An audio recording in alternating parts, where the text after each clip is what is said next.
एक दिन गौतम बुद्ध अपने शिष्यों के साथ एकदम शांत बैठे हुए थे।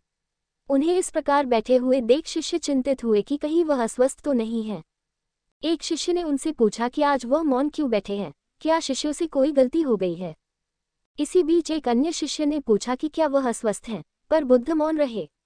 तभी कुछ दूर खड़ा व्यक्ति जोर से चिल्लाया, आज मुझे सभा में बैठने की अनुमति क्यों नहीं दी गई है। बुद्ध आंखें बंद करके ध्यानमग्न हो गए। वह व्यक्ति फिर से चिल्लाया, मुझे प्रवेश की अनुमति क्यों नहीं मिली।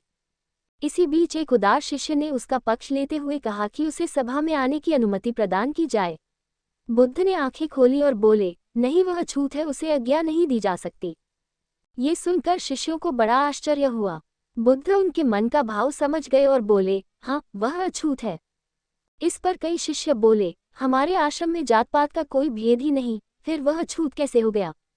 तब बुद्ध ने समझाया, आज वह क्रोधित होकर आया है। क्रोध से जीवन की एकाग्रता भंग होती है। क्रोधी व्यक्ति प्रायः मानसिक हिंसा कर बैठता है, इसलिए जब तक वह क्रोध में रहता है तब तक अछूत होता है।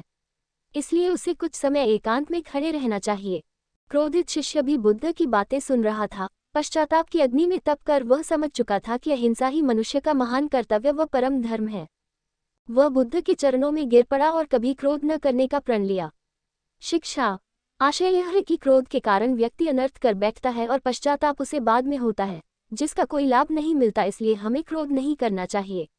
असल मायने में क्रोधित व्यक्ति अछूत हो जाता है और उसे अकेला छोड़ देना चाहिए। क्रोध करने से तन, मन और धन तीनों की हानि होती है। क्रोध से ज्यादा हानिकारक कोई और वस्तु नहीं है।